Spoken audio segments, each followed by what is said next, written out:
Hello everyone, आप सभी का हमारे चैनल पे स्वागत है। तो फ्रेंड्स, आज की इस वीडियो के माध्यम से हम सब स्टडी करेंगे नंबर सिस्टम यानी कि संख्या पद्धति के बारे में। देखिए फ्रेंड्स, ये जो वीडियो है ये इतना मोस्ट इंपोर्टेंट टॉपिक है। यहाँ पे इस सेशन के माध्यम से हम सब स्टडी करेंगे नंबर सिस्टम में यूज होने वाले सभी प्रकार के डेफिनेशन यानी कि परिभाषा के बारे में, ठीक ना। आज के सेशन के माध्यम से हम यहाँ पे समझेंगे कि नंबर्स क्या होती है और नंबर सिस्टम का मतलब क्या होता है, ठीक ना। और ये नंबर होती है कितने प्रकार की होती है, साथ में ये नंबर कहाँ से आई, ठीक ना, किन किन चीजों से मिलकर बनी होती है, सारी चीजों की डिटेल्स हम इसी वीडियो में लेने वाले हैं। तो वीडियो कंप्लीट देखना, छोड़ के मत जाना, ठीक ना। और यहाँ पे मैं बता दे रहा हूँ, ये जो सेशन है उन बच्चों के लिए मतलब कि बहुत ज्यादा इंपॉर्टेंट है जो बच्चा नवोदय, सीएचएस या विद्या ज्ञान या किसी भी कक्षा में पढ़ रहे हैं, उन सभी के लिए आज का सेशन बहुत ही काफी मोस्ट इंपोर्टेंट रहने वाला है। तो वीडियो को शुरू से एंड तक देखना। चैनल पे पहली बार जुड़ चुके हैं तो चैनल को सब्सक्राइब करके साथ में सारे बेल आइकन हिट कर लो, क्योंकि मैं इस चैनल के माध्यम से ऐसे ही इंपॉर्टेंट वीडियोस का मतलब कि हमेशा लाता रहता हूँ, ठीक ना। तो चलिए बिना किसी देरी के आज का सेशन स्टार्ट करेंगे। तो सबसे पहले फ्रेंड्स हम यहाँ पे समझेंगे, देखो यहाँ पे जो हमारा टर्म पहला आया हुआ है संख्या के बारे में, ठीक ना, यानी कि नंबर क्या होती है, नंबर की परिभाषाएं क्या होती है। लेकिन उसको भी समझने से पहले हम यहाँ पे एक छोटा सा यहाँ पे डेफिनेशन समझेंगे कि अंक यानी कि डिजिट क्या होता है, ठीक ना। तो देखो जितने भी हमारी यहाँ पे यूनिवर्स में जो हमारी संख्याएं होती है, कुल 10 प्रकार की संख्याएं यूज होती है। सभी लोग ये जानते होंगे कि जो हमारी अंक होती है 1 से लेकर के 9 तक हम अंकों का यूज करते हैं, लेकिन ऐसा नहीं है। आप कुछ चीजों को भूल रहे हैं। क्या बोल रहे हैं मैं आपको बताता हूं। यहाँ पे देखिए, जो आपका अंक होता है, अंक की परिभाषा क्या होती है। अंक का बहुत ही सिंपल छोटा सा परिभाषा ये है कि 0, 1, 2, 3, 4, 5, 6, 7 और 8 और 9 को हम क्या बोलते हैं, अंक बोलते हैं। अंक का सिर्फ इतना ही परिभाषा है। यहाँ पे अंक के बारे में क्या लिखेंगे, 0, 1, 2, 3, 4, 5, 6, 7, 8 एंड 9। इन सभी चीजों को हम क्या बोलते हैं, अंक बोलते हैं। अब यहाँ पे समझिए अंक क्या होता है, डिजिट क्या होता है। अब हम समझेंगे कि नंबर क्या होता है, ठीक ना। तो देखिए इन्हीं सभी अंकों का प्रयोग करके, ठीक ना, इन्हीं सभी अंकों का प्रयोग करके जो संख्याएं हमको बनाते हैं, ठीक ना, वो हमारी क्या बनती है, संख्या बनती है। संख्या का निर्माण कैसे होता है, तो हम अंकों के सहायता से हम संख्या का निर्माण करते हैं। समझ की बात को यहाँ पे समझो। संख्या का परिभाषा कैसे देंगे, कैसे बनाएंगे संख्या। जैसे मान लो कम से कम आपको 2 अंक की जरूरत पड़ेगी एक संख्या का निर्माण करने के लिए। कोई भी 2 अंक का आप इसमें से लोगे, ठीक ना, 2 से अधिक भी ले सकते हो, कोई दिक्कत नहीं है। तो कम से कम आपको 2 अंक लेना पड़ेगा किसी एक संख्या का निर्माण करने के लिए, ठीक ना। अभी हम आपको बताएंगे कि 1 अंक की सबसे छोटी संख्या क्या होती है, 2 अंक की सबसे छोटी संख्या क्या होती है, 3 अंक की सबसे छोटी संख्या क्या होती है, या 3 अंक की सबसे बड़ी संख्या क्या होती है, दोनों का अंतर क्या होता है। एग्जाम में हर बार क्वेश्चन पूछा जाता है, इसलिए बोल रहा हूँ वीडियो को शुरू से एंड तक देखना, छोड़ के मत जाना। यह सेशन बहुत ही ज्यादा मोस्ट इंपोर्टेंट होने वाला है। चलिए हम यहाँ पे समझेंगे कि संख्या का निर्माण आप किस तरीके से कर सकते हैं। तो हम यहाँ पे कोई भी 2 अंक लेंगे, जैसे मैं यहाँ पे ले रहा हूं 4 और 5 को। तो समझिए 4 और 5 का यूज करके आप 2 संख्याओं का निर्माण कर सकते हैं। यह भी एग्जाम में पूछा जाता है कि 1, 2, 3 या आपसे 4 अंक दे देगा और एग्जाम में पूछेगा 1, 2, 3 को आप कितनी संख्याओं का निर्माण कर सकते हैं। तो समझिए 4 और 5 के निर्माण से हम 2 संख्याओं का हम निर्माण कर सकते हैं। 4 और 5 का प्रयोग करके हम 2 संख्याएं कौन कौन सी बना सकते हैं। तो सबसे पहला समझिए कि आप 45 बना सकते हैं, ठीक। उसके बाद आप 5 को पलट दीजिए, आप 54 भी बना सकते हैं, है कि नहीं, बताओ। तो देखो 2 अंकों का प्रयोग करके हमने 2 संख्याओं का निर्माण कर लिया, ठीक ना। अब यहाँ पे समझिए अगर आप कोई भी आप 3 अंक लीजिए, ठीक, तो 3 अंक लेंगे, जैसे मान लो 1, 2, 3 लेंगे, ठीक, 1, 2, 3। तो 1, 2, 3 से आप सबसे पहली संख्या का निर्माण करेंगे, वो क्या होगी, 123 होगी, ठीक। 100 या 231 भी हो सकती है, या आपका 213 भी हो सकता है। इस तरीके से आप संख्याओं का निर्माण करेंगे। समझ रहे हैं बात को। तो संख्या के बारे में आप डिटेल से समझ गए, कोई दिक्कत नहीं है। अब हम ये समझेंगे कि संख्याओं का प्रकार क्या होता है, संख्या आपकी कितनी प्रकार प्रकार की होती है, ठीक ना। नंबर का प्रकार क्या होता है, नंबर कितने तरह की होती है, एग्जाम में पूछा जाता है। तो सबसे पहले हम समझेंगे प्राकृतिक संख्या। प्राकृतिक संख्या का एक और भी नाम है जिसे कभी कभी एग्जाम में प्राकृतिक का नाम देता है, प्राकृत, ठीक। ऐसे प्राकृतिक संख्या क्या होती है, प्राकृतिक संख्या को इंग्लिश में बोलते हैं नेचुरल नंबर्स। समझ रहे बात को। तो हम यहाँ पे नेचुरल नंबर की परिभाषा को समझेंगे। क्या होती है नेचुरल नंबर की परिभाषा, समझिए। तो नेचुरल नंबर यानी कि प्राकृतिक संख्या की परिभाषा ये होती है कि गिनती की संख्याओं को प्राकृतिक या नेचुरल नंबर कहते हैं। गिनती की संख्याओं को प्राकृतिक या प्राकृतिक संख्या कहते हैं। और दोस्तों आपकी गिनती कहां से स्टार्ट होती है, आपने बहुत छोटे क्लास में पढ़ा होगा कि गिनती आपकी 1 से स्टार्ट होती है। कहां से स्टार्ट होती है, 1 से स्टार्ट होती है। तो हम यहां पे लिखेंगे 1 2 3 4 5 डॉट डॉट डॉट इनफाइनाइट तक। संख्याओं का यानी कि प्राकृतिक संख्याओं का कोई भी लिमिट नहीं है, इसका कोई भी लिमिटेशन नहीं कि आप यहाँ पे बस खाली इतना ही प्राकृतिक संख्या है, ठीक ना। अनंत आपके पास प्राकृतिक संख्या है, ठीक ना। तो गिनती की संख्याओं को क्या बोलते हैं, प्राकृतिक या प्राकृत संख्या बोलते हैं। समझ गए। चलिए एग्जांपल भी मैं देते चल रहा हूं, ठीक ना। समझिए। अब यहाँ पे हम समझेंगे कि पूर्ण संख्या क्या होती है। पूर्ण संख्या को इंग्लिश में बोला जाता है होल नंबर्स। तो होल नंबर की परिभाषा क्या होती है, सुनिए। पूर्ण संख्या वैसी संख्या होती है जब गिनती की संख्याओं में शून्य को भी शामिल कर लिया जाता है, तो उस संख्या को क्या बोलते हैं, पूर्ण संख्या, होल नंबर्स बोलते हैं। सुनिए परिभाषा, जब गिनती की संख्याओं में शून्य को भी शामिल कर लिया जाता है तो उसे हम बोलते हैं पूर्ण संख्या या होल नंबर, ठीक है। यहां पे देखो गिनती की संख्या ये है 1 2 3 4 5 1 2 3 4 5 डॉट डॉट इनफाइनाइट तक। लेकिन ये तो आपकी होगी प्राकृतिक संख्या। इस संख्या में आपको जीरो को इंक्लूड करना है, जीरो को लेना है, ठीक है। तो यहाँ पे आप क्या कर दो, जीरो को ले लो, या फिर क्या बन गई, पूर्ण संख्या या होल नंबर बन गई। समझ में बात को कि नहीं, समझ में नहीं आ रहा तो एक बार कमेंट करके बताइएगा कि समझ में नहीं आया, ठीक ना। हम अगले वीडियो के माध्यम से दोबारा कोशिश करेंगे आपको समझाने के लिए। चलिए अब हम समझेंगे कि पूर्णांक क्या होता है। पूर्णांक को इंग्लिश में बोला जाता है integer. What is integer, integer क्या होता है। तो देखिए जितने भी हम यहाँ पे संख्या को देखें, ठीक ना, उसमें कोई भी दशमलव का मामला नहीं है, दशमलव का मतलब कि मैटर नहीं है।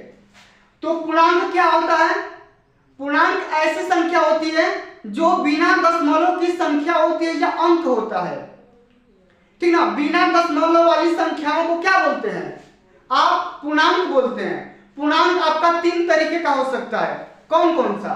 तो पूर्णांक आप समझ गए कि बिना दशमलव वाली संख्याओं का पूर्णांक बोलेंगे, जैसे आपके यहाँ पे 57 1 2 3 4 5 0, ये सब क्या है, पूर्णांक है।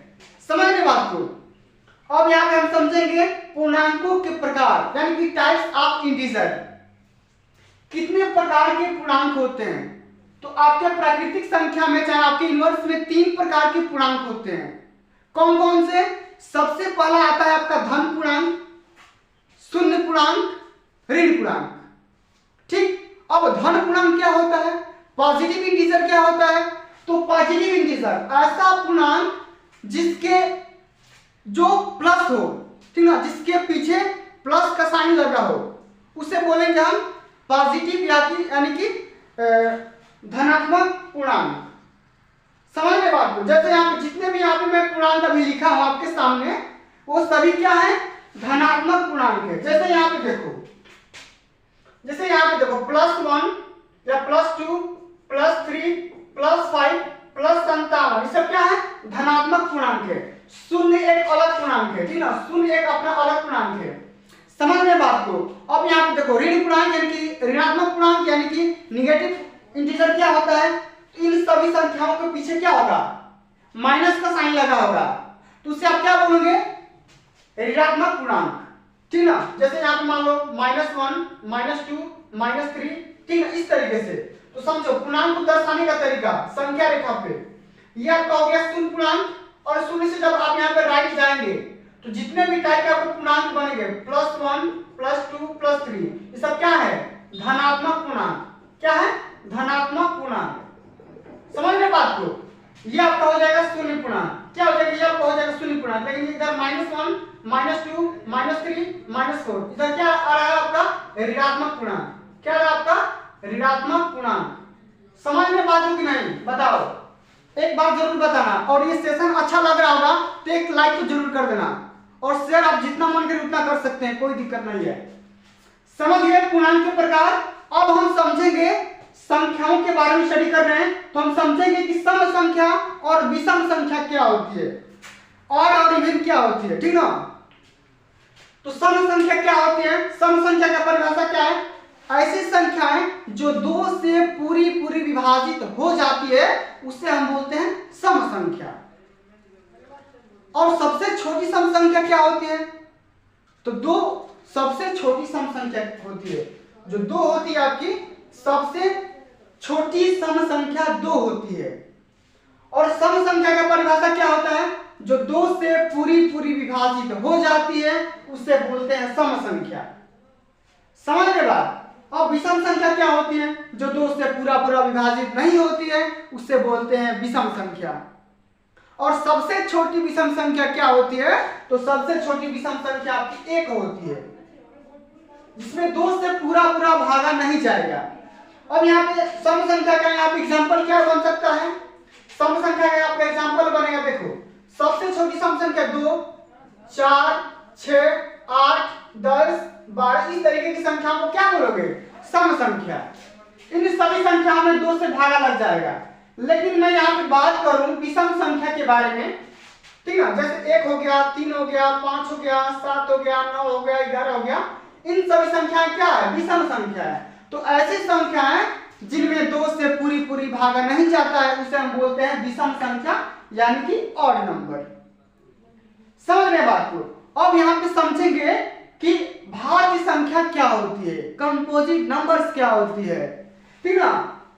तो समझ सकते हैं कि सेशन कितना मोस्ट इंपोर्टेंट है, कि आज के सेशन के माध्यम से हम संख्या पद्धति के जितने भी टाइप के फार्मूले हैं, फार्मूले नहीं समझेंगे, फार्मूले के लिए अलग यहाँ पे लेक्चर लेके आऊंगा, लेकिन आज की वीडियो के माध्यम से हम यहाँ पे जितने भी टाइप की परिभाषाएं हैं उसको समाप्त कर देंगे, ठीक है। तो भाज्य संख्या यानी कंपोजिट नंबर्स क्या होती है, तो देखो कंपोजिट नंबर समझने का ट्रिक, ऐसी संख्या जो एक और स्वयं के अलावा, ऐसी संख्या जो एक और स्वयं के अलावा अन्य किसी भी संख्याओं से पूरी विभाजित हो जाती है उसे बोलते हैं भाज्य संख्या।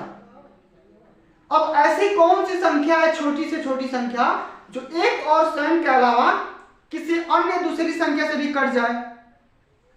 एक देखो, एक क्या है, एक स्वयं से कट रही है, ये तो भाज्य संख्या नहीं है। 2 को देखो, 2 क्या, 1 से भी कटेगी, 2 से कटेगी, लेकिन एक और स्वयं के अलावा किसी अन्य संख्या से नहीं कट रही है, तो ये भी भाज्य संख्या नहीं होगी। 3 को देखो, 3 भी 1 से कटेगी, 3 से कटेगी, लेकिन आपको भाज्य संख्या का परिभाषा मैंने क्या बताया है कि ऐसी संख्याएं जो एक और स्वयं के अलावा किसी अन्य संख्या से भी पूरी विभाजित हो जाती है उसे हम बोलते हैं भाज्य संख्या, यानी कि कंपोजिट नंबर। तो सबसे छोटी भाज्य संख्या आपकी 4 होती है। क्या होती है, 4 होती है। कैसे होती है, अब 4 का फैक्टर करोगे 1 बनेगा, फिर यहाँ पे 2 बनेगा, फिर यहाँ पे 4 बनेगा। तो भाज्य संख्या का परिभाषा क्या होता है, एक और स्वयं के अलावा अन्य किसी भी संख्या से पूरी विभाजित हो जाती है उसे बोलते हैं भाज्य संख्या। समझ रहे हैं बात की नहीं। अब यहाँ पे 4 हो गया, इसका एग्जांपल 6 हो गया, 8 हो गया, 9 हो गया, 10 हो गया, 12 हो गया, ठीक है। इस तरीके से सभी संख्याएं क्या है, भाज्य संख्या है। अब जस्ट इसके उल्टा अभाज्य संख्या क्या होती है, तो ऐसी संख्याएं जो एक और स्वयं के अलावा अन्य किसी भी संख्याओं से पूरी विभाजित नहीं होती है उसे हम बोलते हैं अभाज्य संख्या। समझ गए बात को। एक और स्वयं के अलावा बस खाली कटे, तो सबसे छोटी है भाज्य संख्या 2, फिर यहाँ पे 3, ठीक है, फिर यहाँ पे 5, ठीक है, फिर यहाँ पे 7, ठीक है। आपसे पूछा जाता है 1 से लेकर 100 तक कि संख्याओं के बीच का अभाज्य संख्या निकालो, भाज्य संख्या निकालो, सम संख्या निकालो, विषम संख्या निकालो, इस तरीके से आपसे एग्जाम में क्वेश्चन पूछा जाता है, ठीक ना। तो आपको सभी लोगों को पता चल गया कि अभाज्य संख्या क्या होती है और भाज्य संख्या क्या होती है, आप निकाल सकते हो, तेज बच्चे हो आप सब। अब यहाँ पे समझेंगे कि सहअभाज्य संख्या क्या होती है। सहअभाज्य संख्या का मतलब क्या होता है, को प्राइम नंबर। को प्राइम नंबर क्या होता है, तो ऐसे संख्याओं का जोड़ा जिनका मौसा एक होता है। सहअभाज्य संख्या किसे कहते हैं, तो ऐसी संख्याओं का जोड़ा जिनका मौसा एक होता है उसे हम बोलते हैं सहअभाज्य संख्याएं। जैसे देखो 3 और 5 का मौसा निकालो, 1 होगा, ठीक। 5 और 7 का मौसा निकालो, 1 होगा। 7 और 9 का मौसा निकालो, 1 होगा। तो ऐसी संख्याएं जिनका मौसा 1 होता है उसे क्या बोलते हैं, सहअभाज्य संख्या बोलते हैं। समझ गए बात को। चलिए अब यहाँ पे हम समझेंगे बहुत ही मोस्ट इंपोर्टेंट टॉपिक जिसका नाम है परिमेय संख्या, यानी कि रेशनल नंबर क्या होता है, ठीक ना। परिमेय संख्या को क्या बोलते हैं, रेशनल नंबर। तो देखिए इसका डेफिनेशन सुनिए, बहुत बार बहुत ही मोस्ट इंपोर्टेंट ये टॉपिक है। तो ऐसी संख्याएं जिसे p बाई क्यू के रूप में बदला जा सकता है या बदल सकते हैं उससे बोलते हैं परिमेय संख्या, यानी कि रेशनल नंबर। इसे कैसे डिनोट करते हैं, p बाई क्यू के रूप में हम आसानी से बदल सकते हैं। तो ऐसी संख्याएं जिसे p बाई क्यू के रूप में बदल सकते हैं उसे बोलते हैं परिमेय संख्या, यानी कि रेशनल नंबर। लेकिन अब लेकिन मैं बोल रहा हूं तो कुछ तो गड़बड़ है, कुछ तो गड़बड़ है। क्या गड़बड़ है, समझो समझो समझो क्या गड़बड़ है। तो ऐसी संख्या जिसे p बाई क्यू के रूप में बदला जा सकता है उसे बोलते हैं परिमेय संख्या। लेकिन यहाँ पे कंडीशन है, क्या कंडीशन है, जहां पर q does not equal to 0। q के लिए एक यहाँ पे लिमिटेशन है कि q का मान कभी भी 0 नहीं होना चाहिए और p और q दोनों पूर्णांक होना चाहिए। समझ रहे बात की नहीं। तो हम यहाँ पे क्या कंडीशन बताया कि q का मान कभी भी 0 नहीं होना चाहिए। लेकिन एक और बात क्या है, p और q दोनों पूर्णांक होना चाहिए। जैसे पूर्णांक का मतलब 1 2 3 4 5, ठीक ना, दोनों पूर्णांक होना चाहिए। और यहाँ पे q का मान कभी भी 0 नहीं होना चाहिए, यानी कि q कभी भी शून्य पूर्णांक नहीं होना चाहिए। p का मान आप 0 लिख दो, कोई दिक्कत नहीं, लिख दो, कोई दिक्कत नहीं है। p का मान, इसका एग्जांपल समझो, परिमेय संख्या का एग्जांपल क्या बन सकता है, एग्जांपल इसका समझो। जैसे 1/2, 2/1, 3/4, 5/7, ये सब क्या है, परिमेय संख्या। लेकिन 0/1 लिख सकते हो, 0/1 परिमेय संख्या लिख सकते हो, लेकिन 1/0 नहीं लिखोगे, 22/0 नहीं लिखोगे, 27/0 परिमेय संख्या नहीं है। समझ रहे बात को। लेकिन एक और कंडीशन आता है, ये कभी भी बच्चों को दिमाग में कंफ्यूजन रहता है पाई को लेकर के कि पाई का मान परिमेय संख्या है या नहीं। समझाएंगे इसको। तो पाई का मान क्या होता है, 22/7 होता है। पाई का मान क्या होता है दोस्तों, 22/7। तो पाई का मान परिमेय संख्या होता है, ठीक ना। पाई का मान क्या होता है, परिमेय संख्या। परिमेय संख्या का डेफिनेशन क्या है, तो ऐसी संख्या जिसे p बाई क्यू के रूप में बदल सकते हैं उसे परिमेय संख्या बोलते हैं। और q का मान कभी भी 0 नहीं होना चाहिए, p और q दोनों पूर्णांक होना चाहिए। चलिए अब समझेंगे कि अपरिमेय संख्याएं क्या होती है।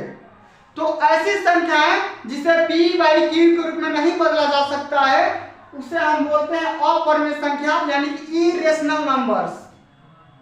जिसे p बाई क्यू के रूप में नहीं बदल सकते हो उसे बोलते हैं अपरिमेय संख्या, यानी कि इरेशनल नंबर।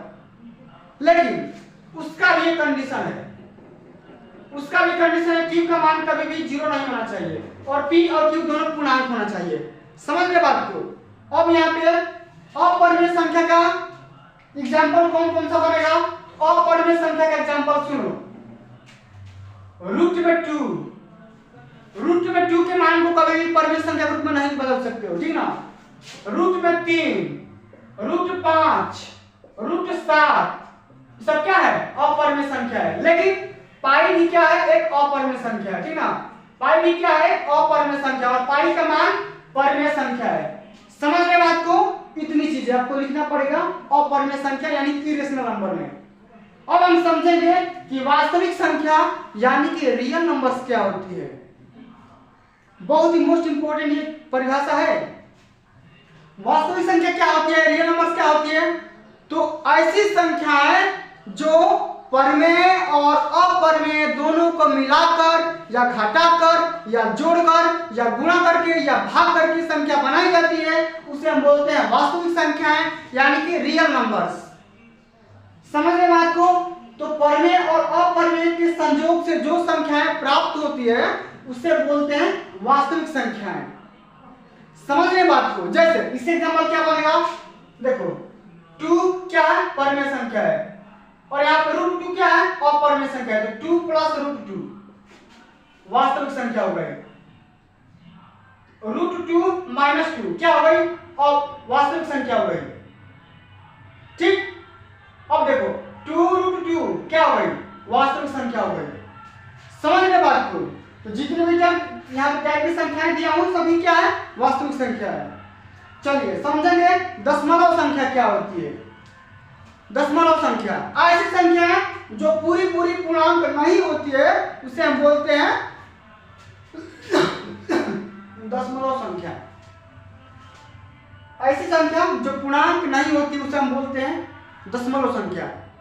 अब दशमलव संख्या क्या बन सकती है, 1.1, 1.2, 2.1, ये सब क्या है, दशमलव संख्या होती है। अब यहाँ पे समझो दशमलव संख्या दो प्रकार की होती है, शांत दशमलव और अशांत दशमलव। शांत दशमलव का मतलब जैसे यहाँ पे देखो 2/5, 2/5 का मान क्या होगा, भागा दो, 5 चौके 20, 0.4, ये क्या हो गया, दशमलव शांत हो गया।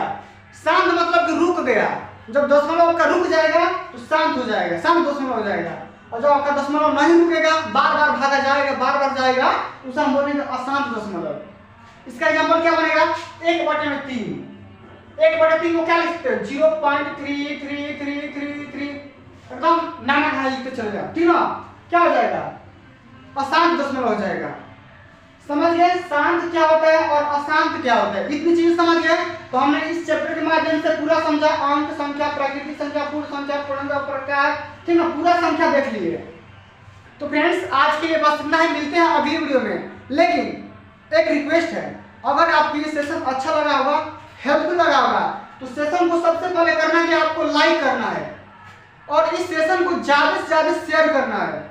और चैनल पे पहली बार आए हो तो चैनल को सब्सक्राइब करके साथ में सारे बेल आइकन भी प्रेस करना है।